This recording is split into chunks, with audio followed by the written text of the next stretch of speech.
arch her back, she give me that back. She give me that X.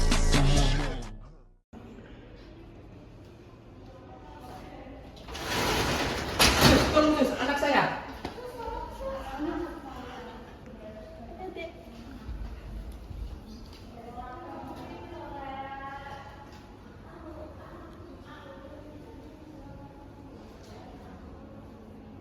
Permisi ya dek, saya ukur suhunya sebentar. Permisi.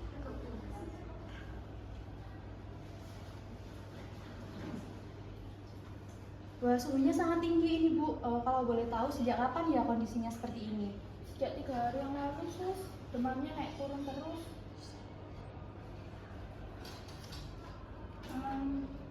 Permisi Ibu, sebelumnya nama anak Ibu siapa dan usianya berapa tahun dek? Nama anak saya Sarah Alia, usianya 12 tahun. Baik, keluhannya apakah hanya demam saja Bu? Dek, apa yang dirasakan saat ini? Apakah ada nyeri atau pusing yang lainnya? Anak saya 3 hari sudah nggak mau makan, sus. Kemarin cuma makan bakso, habis itu dimuntahkan. Baik Bu, saya konfirmasi dulu ke dokter ya, mohon ditunggu. Begini ya Bapak Ibu, kondisi anak Bapak dan Ibu ini cukup mengkhawatirkan ya. Bagaimana kalau anak Ibu diinfus dulu, apakah Bapak setuju? Setuju saja, Dok. Iya, saya siapkan dulu ya, soalnya ini juga menunggu arahan dari dokter selanjutnya. Kami juga belum tahu tindakan apa yang harus dilakukan, karena ini kan harus menurut arahan dokter. Oke, terima kasih ya Bapak Ibu. Ya, terima kasih.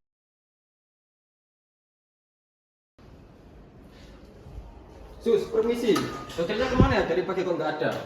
Sebelumnya mohon maaf Pak karena telah menunggu lama. Ini dikarenakan saat ini dokternya masih ada tindakan lain. Jadi mohon kesabarannya untuk menunggu sebentar lagi ya Pak. Oh gitu ya? Nah, kejadian tersebut adalah contoh pertama dari koordinasi yang kurang baik antara pemberi asuhan. Mengapa? Karena antara perawat IGD dengan dokter yang akan visit di IGD tidak terjadi koordinasi yang pasti terkait jam visit, sehingga menyebabkan klien gelisah karena menunggu terlalu lama. Lalu, cara mengatasinya adalah yang pertama, perawat harus sesegera mungkin melaporkan kepada dokter terkait kondisi pasien, bisa menghubungi melalui telepon atau yang lainnya. Kemudian, perawat harus memastikan jam visit dokter yang pasti agar pasien tidak terlalu lama dalam menunggu jadwal visit dokter. Permisi Bu, selamat sore. Ya, selamat sore. Mohon izin minta maafnya sebentar, ini dokternya sudah datang untuk memeriksa kondisi anak Ibu. Baik, silakan, Dok. Baik, sebelumnya perkenalkan saya Dr. Vera yang akan memeriksa anak Ibu. Untuk awal mula kondisinya ini seperti apa ya, Nas? Begini dok, berdasarkan pengkajian, pasien atas nama Sarila Alia usia 12 tahun datang ke IGD pagi hari tadi dengan kondisi pucat dan lemas. Tanda vital saat ini berada di atas batas normal, termasuk demam yang sudah berlangsung sejak 3 hari yang lalu saat di rumah. Selain itu, pasien juga terdapat mual dan muntah, tidak langsung makan, dan juga terapi yang digunakan saat ini hanya cara infus. Oke, selanjutnya saya akan memeriksa terlebih dahulu ya pasiennya.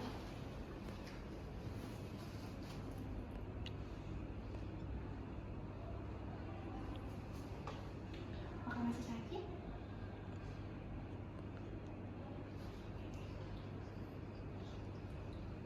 Baik, setelah saya lakukan tindakan ini sepertinya harus dirawat inap saja supaya saya juga bisa untuk melihat perkembangan anak Ibu apakah meningkat ataupun malah drop. Bagaimana Bu? Apakah bersedia untuk dirawat inap? Kami setuju, Dok, selagi itu terbaik buat anak saya.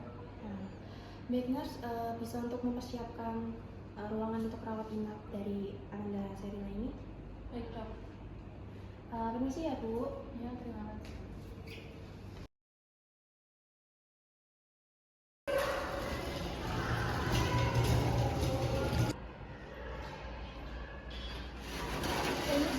Saya mengantarkan pasien dari IGD. Benar kok, tidak ada koordinasi dulu sebelumnya. Loh, bukannya sudah dikoordinasi sama Nurse Lola? Saya tidak miskin, tidak ada pemberitahuan apapun yang masuk dari IGD. Apakah Nurse Lia tidak memastikannya? Tadi saya disuruh Nurse Lola untuk mengantarkan pasien dari IGD ke rawat inap. Nah, saya pikir Nurse Lola sudah mengkoordinasi dari perawat-perawat di sini. Nah lo, bingung kan? Lalu siapa yang harus disalahkan? Apa yang kita lihat tadi adalah contoh kedua dari koordinasi yang kurang baik antara pemberi asuhan. Mengapa? Karena antara perawat IGD dengan perawat rawat inap tidak terjadi koordinasi yang pasti terkait pemindahan pasien. Lalu, bagaimana cara mengatasinya? Cara mengatasinya adalah yang pertama, setelah dikonfirmasi oleh dokter untuk memindahkan pasien dari ruangan IGD ke ruang rawat inap, perawat IGD seharusnya mengkonfirmasi perawat rawat inap untuk menyiapkan bed, kamar, atau yang lain-lainnya. Kemudian, perawat yang bertugas untuk mengantarkan pasien dari IGD ke ruang rawat inap juga sebelumnya harus konfirmasi terlebih dahulu kepada perawat rawat inap apakah bednya sudah siap, apakah ruangannya sudah siap, dan lain-lainnya agar tidak terjadi koordinasi yang kurang seperti tadi. Permisi. Selamat pagi Pak, Bu. Mau izin telepon sebentar ya, soalnya ada dokter visit pagi ini. Selamat pagi Bapak Ibu, saya perkenalkan nama saya Dr. Stiva. Saya adalah dokter yang berjaga pada pagi hari ini yang akan memeriksa kondisi anak Ibu. Nah, halo adik, sebelumnya apa ada yang ingin dikeluhkan? Anaknya masih nggak mau makan dok, ini saya beli bubur cuma dimakan dua suap. Lalu makanan dari rumah sakit apakah dimakan? Saya bisa lihat dulu? Bisa dok, tapi anaknya nggak mau makanan dari rumah sakit. Loh, nurse, ini makanannya kok teksturnya keras ya? Kan seharusnya anaknya nggak bisa makan pakai makanan yang bertekstur lembut. Ahli gizinya apa tidak tahu? Nah, betul. Itu sudah tercatat di catatannya. Ya sudah, nanti dikoordinasikan lagi sama ahli gizinya biar nggak keliru. Baik, Dok. Permisi, silakan masuk. Ada yang bisa dibantu? Silakan duduk. Sebelumnya perkenalkan saya Nurse Putri, perawat inap di ruang anggrek. Di sini saya ingin mengonfirmasi terkait pasien di ruang anggrek nomor 13 atas nama Ananda Sherila Alia.